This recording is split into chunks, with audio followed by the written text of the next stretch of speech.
Okay, so we are in chapter number 4, and which is Jnana Karma Sannyasa Yoga.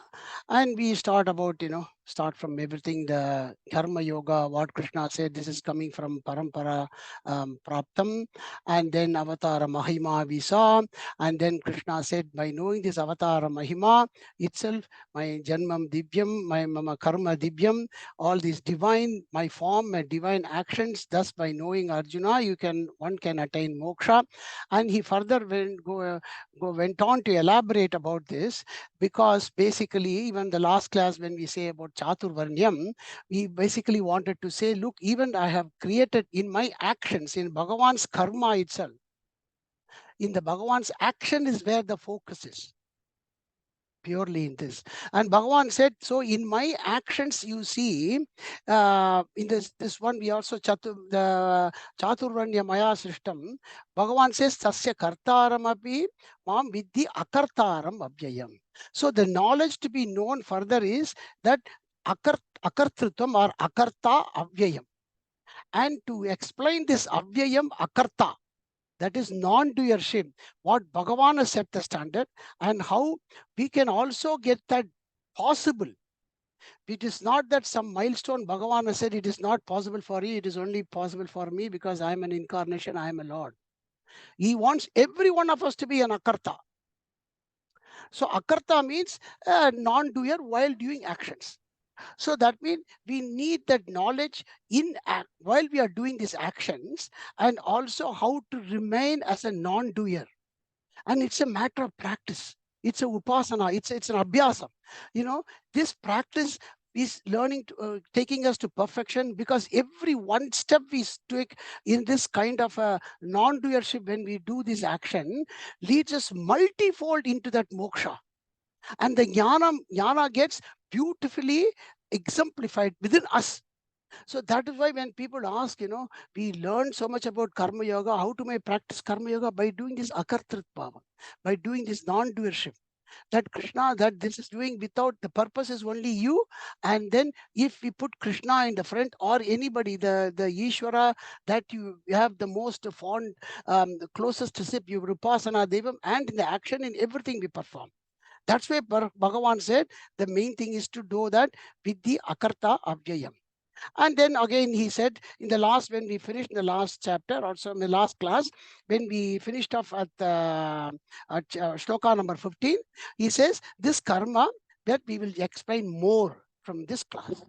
So that's where we finished. Is that evam yatva kritam karma purve mumukshubhihi kuru karmaiva tasmatam purve purataram kritam.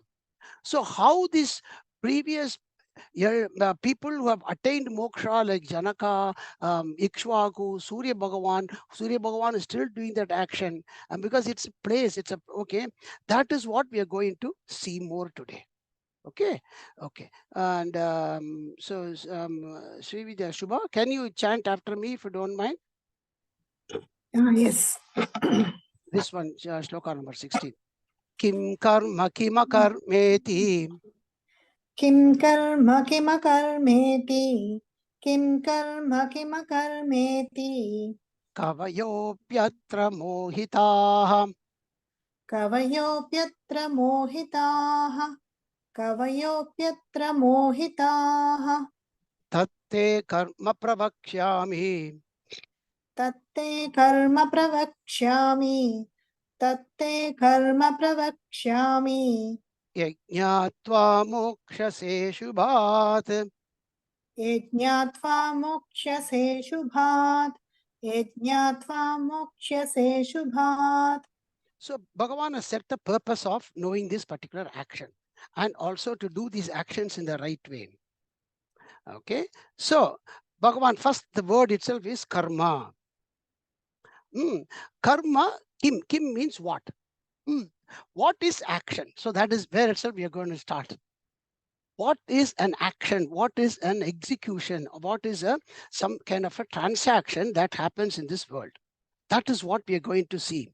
And because these actions are not just simply a subject, object, and some kind of an execution of action in between, but there are some effects, cause. So we need to understand this, then the effects of actions are well understood as a karma yogi. So we says karma kim. Okay. And then what is he saying? Number 3. See, kim akarma means kim number 4, then akarma number 3, then iti is number 5. So what 3 and 4 is akarma kim iti. Akarma means because a negates everything. Inaction. Inaction means just not doing any action, because we think action is something in motion. There is a kinetic motion. And we think akarma means something like a potential energy, that energy has not been used. Karma is where the energy has been used or expended and some motion happens. And akarma is where the energy has not been used at all and that it is just potent. We think like that, and that's also fine. Bhagavan thinks, yes, I will come from your transactive nature of understanding this in your from the same perspective. Kim akarma iti. Thus, in this particular subject matter, iti Arjuna, iti atra means in this subject matter, as I said, kavayaha. Kavayaha means very learned wise man. So kavi means normally poet, but we should not take always as poet. Kavayaha normally means dirghadharshi, meaning to say these are rishis. Rishis are all kavayaha.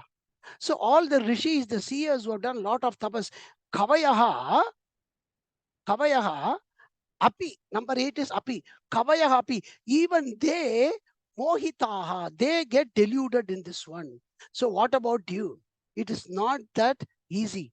So he says even they get deluded while knowing about what is this action and what is this not to do an action. In this particular subject matter, even they get lots of delusion. Even they are not that clear. So meaning to say, he's stressing the importance of knowing but we can get to know. He's not putting it so distant that, even they get deluded. What about you? You are also mohitat, just forget it. It's not like that. He's saying no, but you can understand it. Mohitaha, but don't take it lightly. That's what he's coming to say. Mohitaha, yat, that karma, the karma, to know the karma, yat, nyatva, by having known this intricacy, the nuances in performing this action. Yat nyatva, by you actually, by all of us, yat nyatva, mokshase, ashubhat mokshase. That is very important. That knowledge itself will give you from ashubhat. Ashubha means here, we should not take it as some inauspicious thing. It is meaning this samsara sagaram, where we get afflicted and getting into back into this particular attachment. Ashubha is equal to attachment. From ashubhat, from attachment, moksha say, we get that release. So it's a complete action in which by we are going to detached. See, our normal, when we are doing actions, the more and more we act, we get more and more detached, we attached. But what Bhagavan is going to reveal the secret is, yes, you are still going to act, but you're going to detach. Isn't that great? Because we think that I have to sit in meditation to get that detachment. Yes, I need to today sit and sit and then see if, okay, I think yesterday I got worried, but because I attached, okay, I'm not going to detach. Okay, what about my children? I wanted to tell them, but I'm not going to get attached. And then sitting in ice. Bhagavan says, no. That's a different one. Sitting in meditation is good. But Bhagavan says the perfect way of getting detachment is by acting. That is Gita's way of detachment, Gita's secret. Action, action, action. But action in excellence by which you get detached. Ashubhat moksha se, because that knowledge is what is going to give you. Moksha se, that particular secret, that secret. Tat karma, that karma by which you can really get detached. That secret knowledge in that karma, tat karma te pravakshami. That I'm going to reveal in this class today. This is the meaning, important thing. So he has already defined the purpose. That's why we wanted to take it from this particular sloka in this class. Okay. So having said that, now let us go into the next one. Naliniji, will you be able to repeat after me? Just you want to try, there is no problem. You want to try or? Yeah, I will try. Very good. Very good. Welcome. That's very nice. Very good. Karmano hyapi bodhavyam. Karmano happy bodhavyam. Very good. Karmano happy bodhavyam. Very good. Bodhavyam cha vikarmanaha. Bodhavyam cha karmanaha. Bodhavyam cha vikramanaha. Very good. Akarmanascha bodhavyam. Akarmanaska bodhavyam. Akarmanaska bodhavyam. Gahana karmano gatihi. Gahana karmano gatihi. Gahana karmano gatihi. Okay. This is karmanascha, not karmanascha. The cha is there. Okay. Okay. So in actions now, Bhagavan again is trying to come from the transactional nature. While we all perform actions, actions are born out of free will. Yeah. So action are born out of free will. Only you, and this particular actions, this knowledge, this moksha is all pertaining to for human beings. There are so many things, actions happening in this world. A bird is crying, and another dog is barking. All of them are performing actions in this world. Every being in this world, every living being is performing actions. Some are doing the actions for their daily food. Some are doing actions for something. They are all doing actions. But what karma Bhagavan wants to really do here is concentrate the secret of action in relation to human being, because only human beings has got this free will and with some purpose to act. They all act by instinct. So Bhagavan is not talking about instinctive actions here, not that involuntary actions. A lot of things happen in our body, but something involuntary. He's not worried about that. So let's park it aside. Otherwise, you would have very clearly said. So in this particular stoka, when we want to act, really, we got actions to perform out of free will, really in three mode possibilities. Three mode of possibilities. Yeah, I can do a sankalpa and say, yes, I am going to act and execute this action, that I'm going to take the car and now go to the class. Yeah, that is one type of getting the action. Or you can say, look, no, I may do it in a different way. I may say, sit at home and do the Zoom class. Or you can say, no, maybe that is one type of action. Yes, I am going to attend the class, or I'm going to do. And another possible way, no, probably today I've got some nice footy match and something else. That is another action you can do. Another, apart from the sankalpa, some other you got one. Or I will do neither this or that. I will just sit and grace. I won't do anything. I'm just going to do, just sit. So that's what Bhagavan is saying. These three modes of action, Arjuna, they all have some kind of consequence in this particular subject matter. So he says, karmanaha, this is Shatya Bhakti, karmanaha, of the actions, api bodhavyam. Bodhavyam means it has to be taught. It has to be taught. That means it has to be learned by us.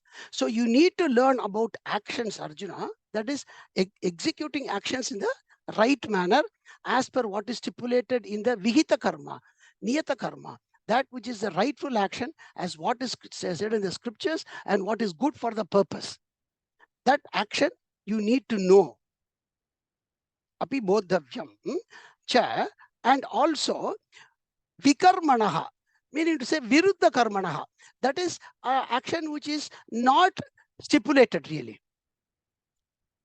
Maybe also you can take actions which is not really good for you, bad actions. You can take it as vikarmana is equal to bad actions or actions which is not prescribed by the shastras, but you think you have the free will, so I can act any way I want, or any person for that matter, So that particular one is, one second, I don't know. So these are actions which are not to be performed in the right way at all. Vikarmanaha. Vikarmanaha is equal to viruddha karmanaha. So vikarmanaha cha bodhavyam. Take it as that. Vikarmanaha bodhavyam, number 6. And number 7, akarmanascha. Akarmanascha means, no, I will just sit quiet. Typically what Arjuna is doing, he did not want to either fight, okay, he did not want to fight, and he did not want to run away as well. But he says, I'll just sit in the pedestal because I am totally in dejection. So normally this inaction comes out of tamasic mind. Also, you can put that one. Karmana comes out of sattvic mind, that you want to perform in the right manner and everything. And vikarmana come normally out of rajasic, meaning to say that low, that trishna, my attraction, distraction. Vikarmana come out of distraction, mostly out of pradhanam of rajasa gunam. And akarmana come normally because of tamasa gunam. He says, no, I will just steal, I will not act, out of dejection, out of desperation. That is why we see, right, lot of people when they get desperated, lot of people you can see, I just don't know what to do. I don't know. Babu, mujhe isme bhi interest nahi hai, usme bhi interest nahi hai. I'm totally dejected. My energy level is down. You see? So akarmana and vikarmana energy level is equally there. One is going the right direction, one is going the right direction. But akarmana, the energy level is completely dissipated. It's totally in a dormant state, akarmana. But he is also somehow acting to keep quiet. That is typically Arjuna state. Karma akarmanascha bodhavyam. The number 8. Bodhavyam. He means because he indeed, Arjuna, indeed, karmanaha gatihi. Karmanaha gati means this particular subject matter of karmanaha, of these action. Gahana means very secretive. It has got lots of in-depth analytics to do, because they are all starting from your mental faculty and then your buddhi, and then it's an individual perspective context in that subject, object, and purpose and everything. So you need to understand this. So this kind of Bhagavan is going very much into like a psychological nature here, really. But he's bringing totally karma yoga. He's not interested just to kind of give a psychological treatment in a very superficial state. He goes very highly deep into this one. Okay, so now we will get into this most important sloka of Bhagavad Gita. There are 2-3 slokas in Bhagavad Gita which are very, very, very, very, very, very important. One of this is 4-18, which will go for a very long thing. Similarly, in chapter number 13, Sarva Kshetreshu Bharata, Kshetra, that one, and 1868, Sarva Dharman Parityaja. These 3 shlokas are very highly in-depth shlokas. That is why I said this class is important today, because this forms one of the most important shlokas of Bhagavad Gita. And we will attempt to get total clarity by the grace of Swami Omkarananda and Sringeri Jagadguru's, by whose grace this class is going on. Okay, let us get into the shloka. Okay, Ganapati Ramji, do you want to chant after me? Okay, sir. Okay. Karmanya karmayah pasyet. Karmanya karmayah pasyet. Karmanya karmayah pasyet. Akarmani cha karmayah. Akarmani cha karmayah. Akarmani cha karmayah. Sabuddhiman manusyeshu. Sabuddhiman manusyeshu. Sabuddhiman manusyeshu. Sayukta kritsna karma krite. Sayukta krishna karma krite. Sayukta krishna karma krite. Thank you. Very good. Okay. So, while going into this particular shloka again, as usual, we will go into the literal meaning first and then try to go into the depth of this particular shloka. Okay. So, first one, here he says, Yaha, whomsoever, Yaha, whomsoever, Yaha, Yavanoruvan in Tamil, if you want to say, Yaha, jo bhi hai, Yaha. This karmanya karma is karmani akarma. Karmani akarma. Normally, karmani means it is saptama vyakti inside an action. Then akarma, there is an inaction. You should not take it like that. Though in grammatically, because first itself I will dispel that doubt. How each word has to be taken. You should not take it as if there is an inaction inside an action. We should take it as while performing an action, there is an inaction. So they both go hand in hand, as if they are going in the parallel track. It is not like a container that inside an action, there is an inaction. We should not take it like that.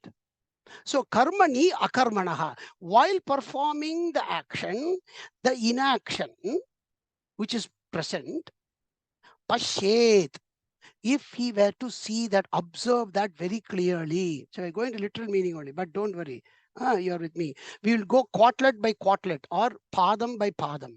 So the first padam is one who can, while performing every action, any action, can also see at the side by side something like a inaction. But every word in its context will change its meaning. That's the beauty of secret in this particular one. But first, literally, we see that while performing, there is as if there is an inaction, that inactive component. So there is an active component, there is an inactive component. And we have to see both of these components, how they constitute while an individual, I am performing the action. Okay? Or a person who is performing the action. And again, number 5, cha, means and. Yaha, the same person, or the person who is going to define Bhagavan next line.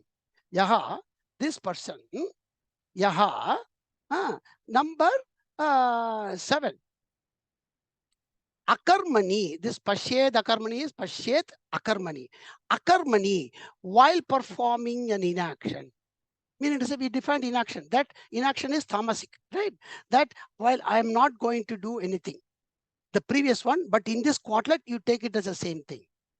In this quartlet, the second quartlet, akarmani means in inaction, a voluntarily relinquished action. Voluntarily relinquished action. To keep quiet. Typically as what? Arjuna is sitting on the pedestal of the chariot at this moment, because Krishna is keeping always Arjuna in this perspective. So akarmani, karma, pasyet again. So while performing this inaction, there is an inherent action in that also, Arjuna is telling him. Pasyet, if we were to observe this also, so he is looking at one side of this one while performing action, while performing even inaction, there is an action. He is seeing both sides of this one. And there's such a person, but Krishna finishes off this is Pasyet only, he said. But after you observe something, what do? You then learn to do what is good and bad, or how to do this, right? But that is inherent in this shloka. So Bhagavan then finishes off, says, Saha, this observer who has thus learned, thus known the intricacy of these particular action and inaction while performing, that person, Saha, Manushyeshu Buddhiman, number 10 and 11. That in the human, of all the people in the world, he is the Buddhiman, he is the most wise and intellect person, a jnani. 1 second.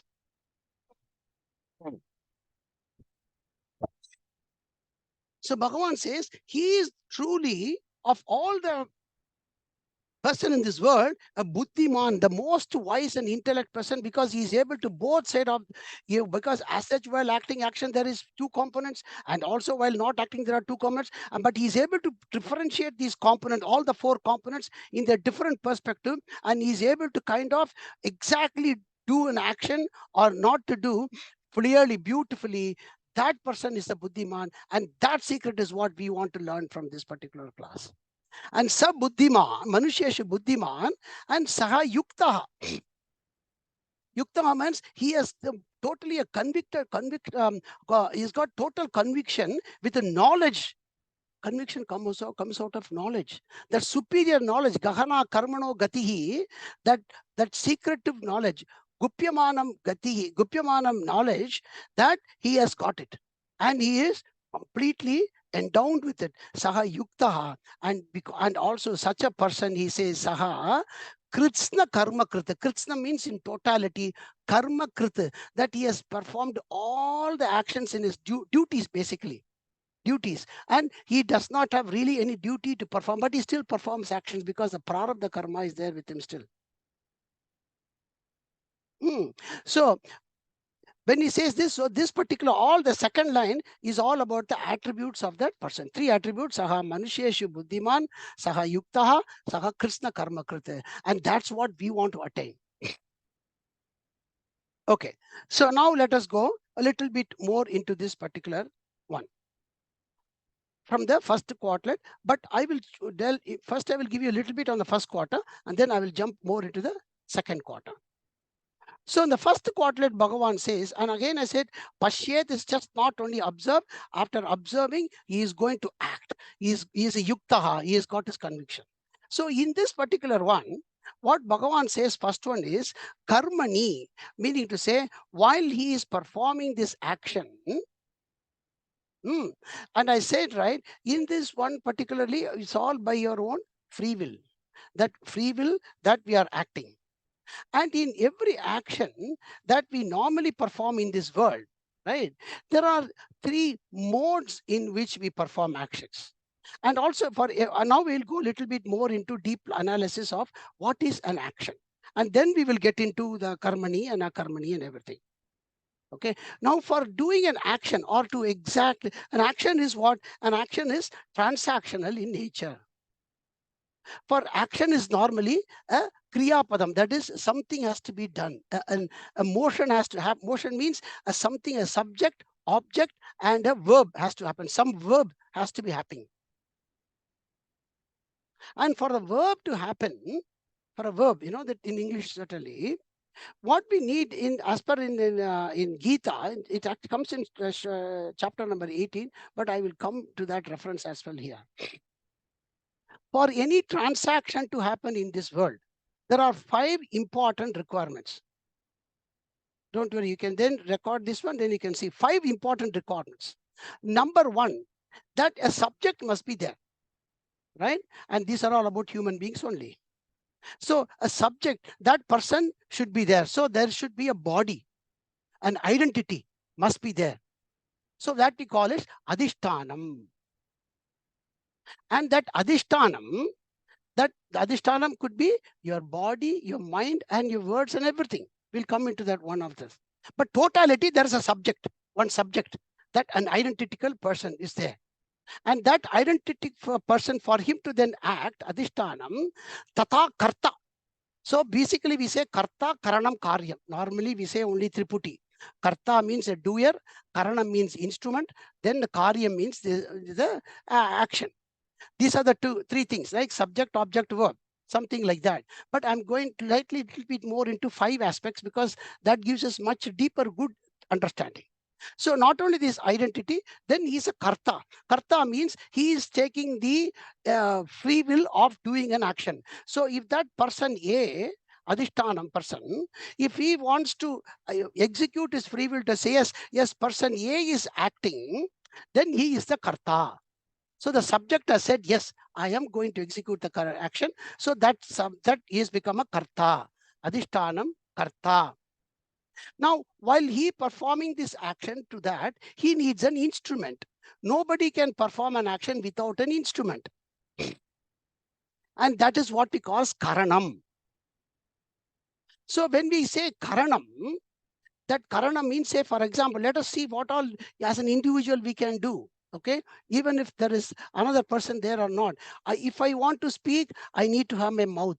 If I want to see, my eyes, I need to use my eyes. If I want to listen, I must use my ears. If I want to walk, I must use my legs. And if I want to touch, I need my hands. If I want to experience some feeling, my skin must be available to perceive the sense. So in all these things, there is some instrument involved. Okay, so that means, and this instrument should be there first.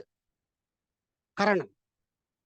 And what we call is cheshtaha. Pratak cheshtaha. Pratak cheshtaha means, cheshta means, this must be a functional organ. Not enough if I just have an ears, but I cannot hear.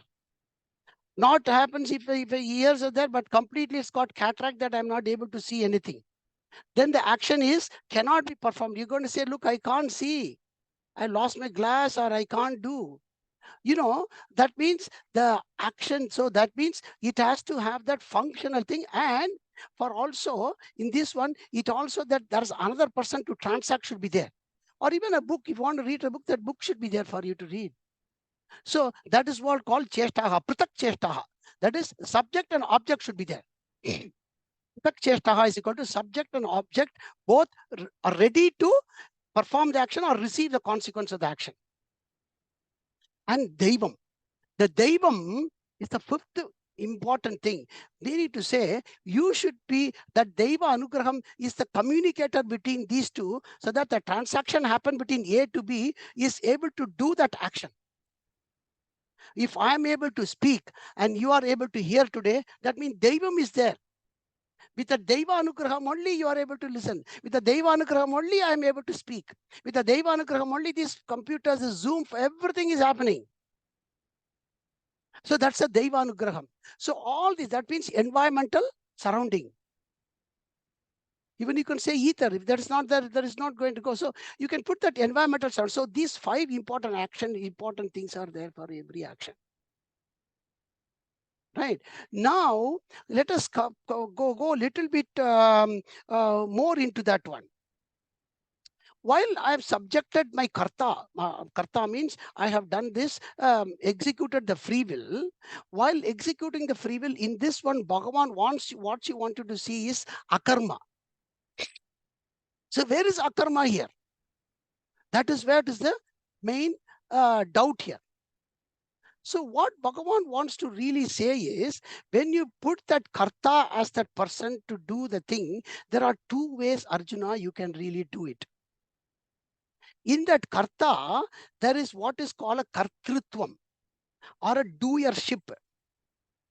Inside the karta, the kartrutvam is there. That doership, Arjuna, he says there are 2 locus standpoint. Beautifully, this is what Krishna wants to give. What he's saying is that akarma in that is equal to akartrutvam. That doership. What literally what Bhagavan wants to say is, you do not be the doer, but be an actor. An act has to be acted upon by an actor. An act need not be acted upon by a doer. That is what Bhagavan is trying to say here. So there is a difference between a doer and an actor. So a person who does this particular action, while doing, he has the akarma in his pasyet. That is what he's doing. That akarma here is basically the atman here. See, the previous chapter completely diagonally opposite. In the previous shloka, the word akarma was a tamasic. Here akarma means totally sattvic. See where it has gone, the meaning. We will not get this all from without the bhashyam. You would not. So what Bhagavan, let us keep in that same focus. What Bhagavan wants to see is, look, there is now let us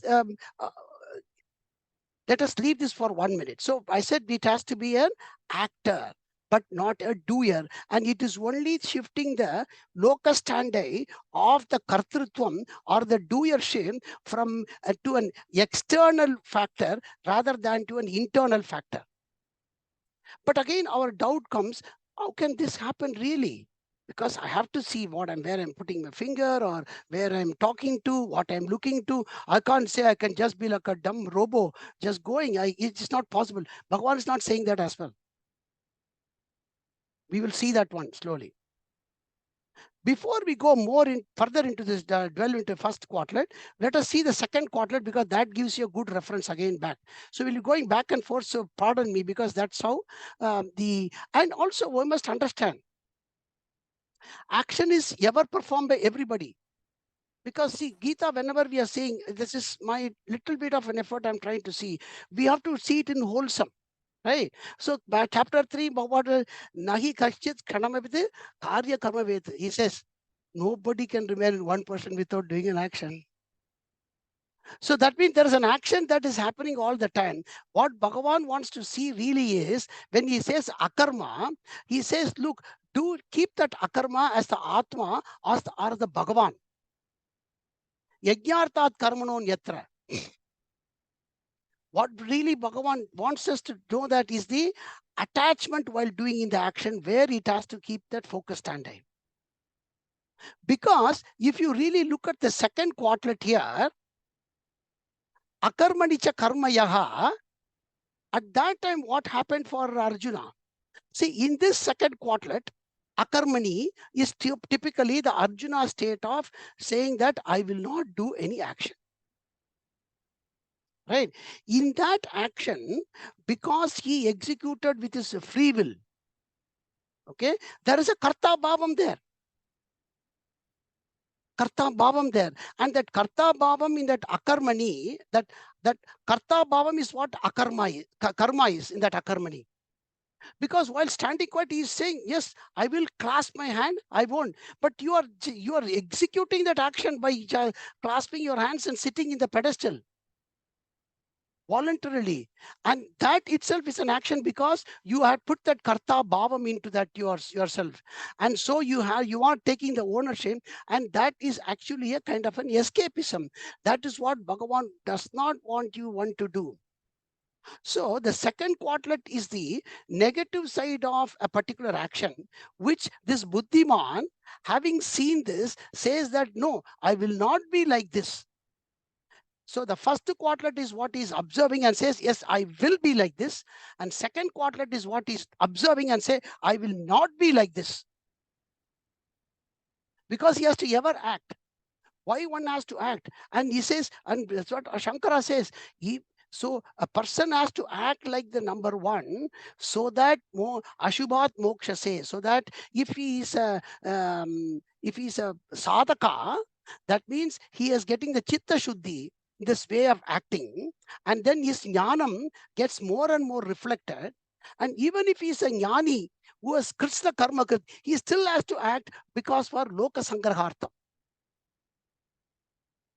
So the actions have to be performed by both jnani and ajnani. And both these jnani and ajnani, when I say, means the sadhaka observes this totally on both quadlets and act. Okay. Now, having said that, I will give you one small example for the first quadlet now. We will go more into second quadlet is now done. Very easy. Because of the karta bhavam, the karma comes, and because of the karta bhavam is going in the wrong direction, whereas he's in an escapism. So he thinks that he is doing akarma, in that it is totally a karta bhavam. So that is a ajnaninaha, that akarmana, that karma bhavam or a kartru bhavam is what he's seeing and not able to do. Now let us come to the first one. I will give you one very small example before we even go next. We will go one level deep. We'll go 2 levels in this one. Say, for example, I have taken this example. Say you are traveling in a train. You are traveling in a train. And the train has come, and say this is the way train is going. Okay, just follow. Train is going like this. And you are sitting on the left side of the train. Train going forward. You are sitting on the left side of the train, right near the window seat. Okay, and the train has now come and stopped into your platform. And say your small girl said, Mom, I will go get something. And you're saying, please go get that one, because station is going to stand for 1 hour, no problem. And you are now looking from the window outside to your left. Okay, and suddenly one train comes. You look at it, you just remain. But this other train on the left-hand side is only stopped for 5 minutes. Now you're only looking at this same train because something new has come. You've been observing the platform for some time. Forget it. Now, suddenly there is a horn and this left train starts. But now you feel that your train has now started and you start shouting, hey, hey, hey, come, train is going. Where is she? Where is she? But actually what has happened is your train remains the same. It is the other train which has gone. So in this is what we are doing all the time. This window on the left is our organs through which we are looking at the outside world. And imagine, and the minute you look at the platform, you are worried, oh, it's the same thing. This shop is still there. Oh, thank God, it is everything. The right-hand side platform is your Atma. Imagine. If you are sitting in the same train, doing the same journey, what Bhagavan wants you to do is, instead of you looking at the door into the outside world and putting your concentration, put your concentration on the platform. Trains may come and go. Your train may go a lot of time. Passengers may come in your train and return. But if your focus is on the platform on the right hand side, you are never ever disturbed. You are never ever going to cry, oh, when my train is going to come, whether anybody has come into the train or go, because you know your attention is on the platform. And took that platform as the Akarmani or the Atman. That's what Bhagavan wants to literally say. This train is and this is what even Adi Shankara says in his Bhashyam. Only thing he does not use train, he does is a boat and trees. The Bhashyam. So this relative motion is a very good example for you to see. And literally when we are doing this action, when you are doing transaction, really, if you look at the world, these are all relative motion. This is totally a relative motion. Because when you are doing, there is somebody else doing some action, or he is replying, or he is doing it. These are all relative motion. But Bhagavan want you to say is, keep focus locus standi on your Atman, which is the real promulgator of these particular action. But what we must understand is, Atma is not the Karta. Now we're going to go a little bit more. So you're following the logic. So yes, I have now turned inwards into the Atma. Atma is supplying the energy to do, but Atma is Akarta. So what will I do? So I can't be putting the Atma and say, Atma, you are the Karta, Atma, you are the Karta, I am not the Karta. You can't do it because Atma is Akarta. Then the Jnanam is not correct there. Because Bhagavan said, that is why I'm putting all the shlokas here. So shloka number 2, so that means to get the difference between a doer and to be an actor, I need the Atma Jnanam. Atma is ever there. Inside, outside, everywhere, in the medium. But what I need is the Atma Jnanam. The minute the Atma Jnanam is there, then I know that though Atma is Akarta, I know how I can act in the relative sense. Being steadfast in the absolute sense. Now, to get to that one, let us even observe at right this minute how this can be obtained. Now, I am performing an action called speaking. Speaking few words. And you are also performing action because you are all listening. So all of us are performing action now.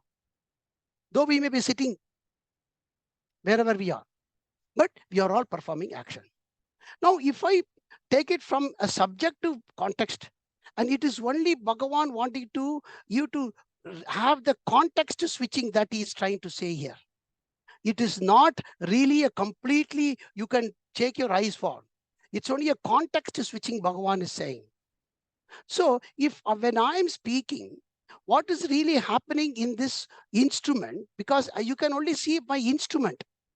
You cannot see my mind. In the instrument, there is one called mouth, and the mouth starts opening up and down, the lips open, and the wave energy comes from my throat, and it is speaking few words, and they are coming as words as Atma Jnanam, Karmanya Karmaya Pasyet, etc. And these words, from where does it come? And these words, as if they have been deposited somewhere in the mind, and that mind, I do not know where it is, you do not know where it is, I do not know. But the mind is somehow able to, my mind means this speaker's mind is somehow able to get that words and bring it out of this throat into the mouth.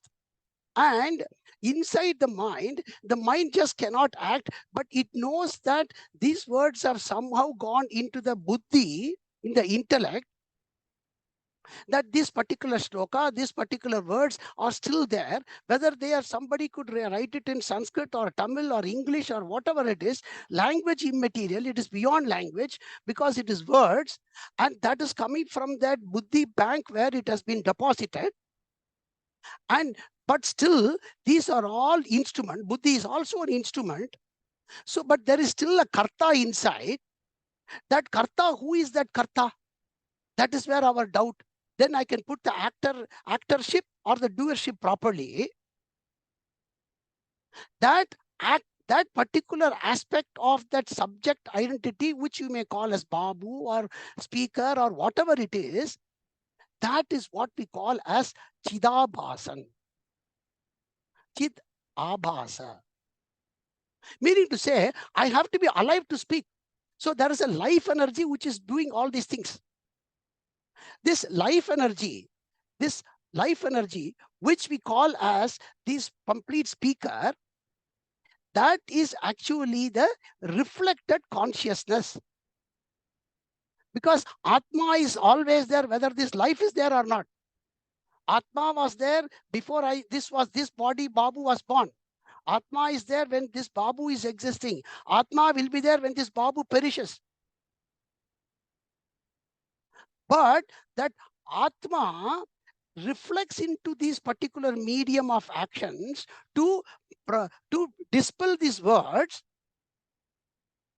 from what this has learned through Gita, through the Bhashyam, and this comes out. So that means that Chidabhasan is the true Karta. Is the true Karta. Atma is not the Karta. Because this relative identity came only when this Babu was born. So that means that Chidabhasan, while performing the action, if he switches the context, instead of into my mind or instead of into these words, whether this mouth will open, whether this will be able to speak, if it is all the time having the context on the Atma or Bhagavan, then it is Akarta. That is what Bhagavan wants to say. Pasyet. Context switching, context focus on Atman. But you as a Chidabhasan execute perfectly without having any of your context switching or distraction into the instrument or what is happening. And then what is happening, the same thing. You are all listening to this, which are all, say, for example, 8 people or 10 people. You are all listening the same words. But in your individual identity, the words are going through your ears and through the ears into your mind, and in the mind it gets deposited, and you are still listening because there is a purpose by which each one of you are listening. And to that purpose, you have put the absolute concentration into your buddhi to say, look, I am going to make fruitful out of this one, because these are not just some new words of sound that is coming from somewhere. And that particular purpose, when it is putting it into the buddhi, again, it's a Chidabhasan, which says, yes, I am going to make this as a knowledge for you in the buddhi, for that to be applied. Again, that Chidabhasan in that buddhi, when it is applied to all of you, very important, is that you do not know where that buddhi is. You do not know where it is. But when that goes with that purpose of Atman, that Jnanam, that Atma, then what happens is it gets deposited with no purpose, that having to say, if I put this knowledge, tomorrow I will get $1 million or I will live forever. Nothing of that purpose is there. And the knowledge which is attained by all of you is the same. There is no difference. That is the beauty of Atma Jnanam. Any other Jnanam, say you are listening into that, that's why I'm completely switching from to a listener's context. Say you are all listening into a lecture in, say, particular how to invest and make money. You are all going into some investment class from superannuation. What will happen is each one will have that knowledge, investment, but each one will put it into a way that he may say, look, I will put it more in mutual funds. No, I think I will put it in here. I'll get less capital because already I'm going to get too much of tax. So each one will be applying the knowledge in a different way. But here, none of you are applying it in any other way except for moksha. Because that jnanam is same, because the Atma is same. So there is only one Atman. There is only one Atma, though it is the speaker and the listener. And then because the jnanam is also only one. That is why Bhagavan says, Saha Buddhiman. First thing. because it is that jnanam of that Atma Jnanam, which is the perspective which makes this person completely detached from what he or she is hearing or what he or she is speaking. This class as a thing in execution. If such a thing Bhagavan says, if one were to do in all the actions as one practices, then he or she is a true karma yogi. That is what Bhagavan wanted to really say in that karmani akarma pasyet. So karmani, while doing that akarma, is equal to atma. Or Shankara very clearly says akarmani atma eva atra. And that is Bhagavan. So that is why what we say, Bhagavan very clearly said in chapter number 3, Yajnartat karmanon yatra lokoyam karma bandhanaha tadartam kuru karma kanteya. So meaning to say, because this is so abstract, when we say Atman, we put the form of, because mind is able to perceive very easily while doing this action with a form. So we say, okay, I put Krishna in that one, or I put Devi Sharada in that perspective, and say, Ma, you are making me act, Ma, you are making me listen, Ma, you are making me do, and I am putting this, you give me detachment from all these things, and I am not interested in anything else but in that Atma Jnanam. Then automatically you are doing an akartru bhava. That is why even though in this jnanam, the jnani one, when we do with the yajnarthan with the Bhagavan in that in between, the jnanam gets reflected much easily. Because the Chidabhasa itself then becomes just nothing but the Bhasa means reflection. All he reflects is Ishvara in that. That his own reflection then goes away, withers away. He or she, her reflection then in the Chidabhasan all the time becomes into the Ishvara's reflection. Then automatically he or she becomes a jnani. And that is how he becomes a yuktaha. And once that person practices in such a manner, he or she becomes a Krishna karma krita. That certainly leads him or her into that totality of having not to perform any other action afterwards, and that is moksha. So that is the secret Bhagavan really wanted to give all of us in this one. And I hope you have understood in this particular context, whatever we have discussed one. And again and again, also again, you can bring more examples and listening into this particular one. And the main thing is to understand, though words are almost similar, they almost look like they are conflicting with each other. But the main thing in this shloka to understand is each quartlet. You have to split the quartlet, and in the quartlet, you have to see the purpose of the quartlet. So the first quartlet is for the jnani, the second quartlet is for ajnani, and that from an ajnani's quartlet, having understood those words, the jnani says, no, I will not do like that.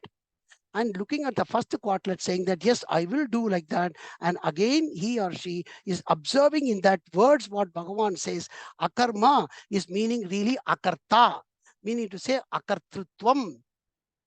And again, one more shloka will be very, very useful in this one for akarta from chapter number 13, where Bhagavan said, Prakritya ivasha karmani kriyamanani sarvashaha yaf pashyati tadatmanam akartaram sa pashyati. See, akartaram sa pashyati. What Bhagavan says is, again, Prakritya ivacha karmani kriyamanani. That what happens with this person when he's doing, he says, look, I am born in this world, in this creation. And in this creation, actions are happening. And prakriti aivacha karmani, that in this prakriti only that all these actions are happening. I have a responsibility as a mother or a father or a husband or a daughter and everything. In that I am doing these particular actions. And that something else is also responding back to all this action, because this is prakriti. And prakritevacha karmani kriyamanani sarvashaha, from all directions. But yaf pashyati tadatmanam. But when that person, instead of looking into the prakriti and then getting totally focused into that one, if he shifts the focus into atmanam, into his own atmajnanam, akartaram sa pashyati, then immediately he sees the akartara. That is what in that one also he comes, Bhagavan. So you put all these things together, this will give you more and more.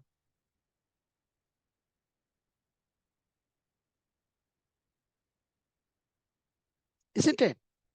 So that is how these particular shlokas can be very easily understood and be applied as well. Does not need to be a very abstracted form, but in a very simplified form. So the only thing is, in all actions, karma, akarma, yaha pasyet, we sees that Atma Jnanam or the Atman, Paramatman, that Maheshwara, and see, leaving all these transactions in the karma to the prakriti vacha karmani, because gunai karmani, guna gunesh vartante. Yes, I have got some gunas which is part of the prakriti, and that has got some guna gunesh vartante. Iti matvana sajjate. Having understood that I have no attachment in this, because prakriti relating with prakriti. But not truly one Atman speaking to another Atman. We should not take it like that, because Atma never speaks, Atma never listens, Atma. So, we should not put it that way. Atma does not speak to Atma. When somebody says somewhere I've heard, it is one Atma speaking. No, Atma does not speak. We don't even have to bring that word. It is a Chidabhasan which speaks. It's a Chidabhasan which, and in the Chidabhasan, I put only my context switching off in the Pasyet. That's why he says Pasyet, meaning to say context switching. My context of viewership is in the Atman. With that, I think I will finish. And is there any doubt or anything people have got? Yeah? Okay. With that, I will finish.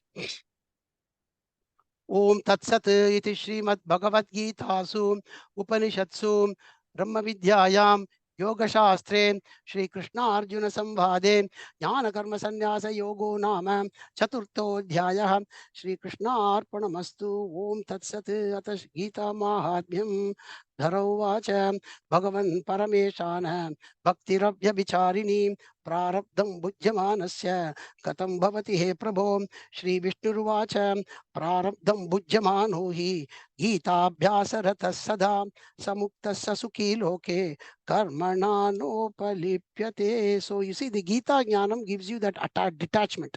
That is the main thing again and again. And we go deep into this. And again, I would recommend you to listen to this particular shloka again and again and again, and it will give you only more clarity. Okay, na? Hari Om Tat Sat. Okay, I'll stop record. Okay, I'll post the recording too. Sir, Haji. one doubt. Yes, please. Yes, please. Welcome. Sir, this recording, we will get it, sir? This Yeah. I recording will send it in the YouTube. The WhatsApp, I will send it. It's from a YouTube. I will send it in the, yeah.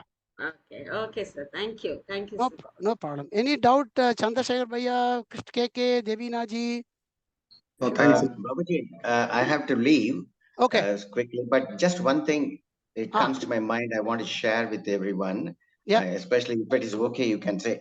This is please. when you do that, when you do the work, when the person, when he loses body identification, when I say body, of course, body, mind, and intellect, see, he even doesn't realize that he is doing. When he goes into that state, it becomes a akarta bhava.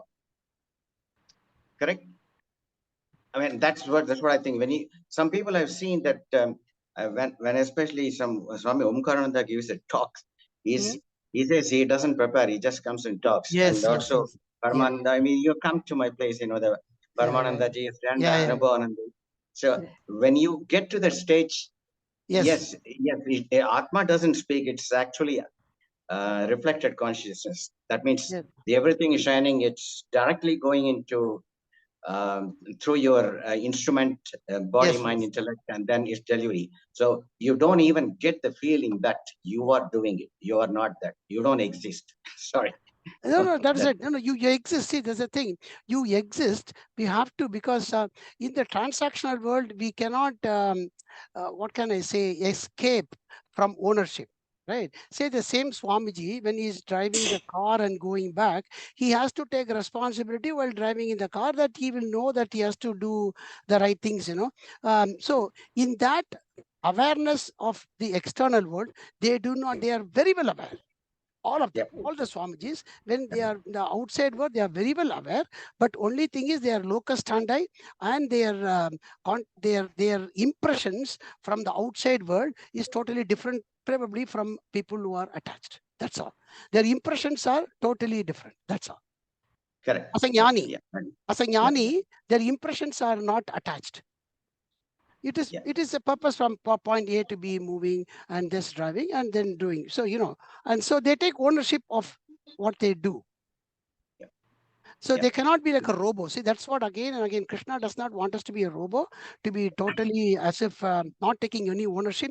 He wants to take Papa and Punya is always there.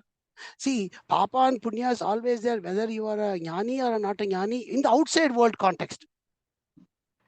Right, nobody is going to escape that, but they, because of their this constant practice of doing this one, there's a very less chance that one would even execute Papa or Punya, because the Akarta Bhavam automatically goes away.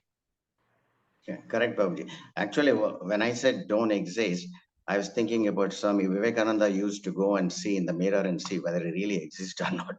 Whether there's a body. They are. See, they can context switch so easily, they are like that. Yeah. Okay, So, namaste. Namaste ji.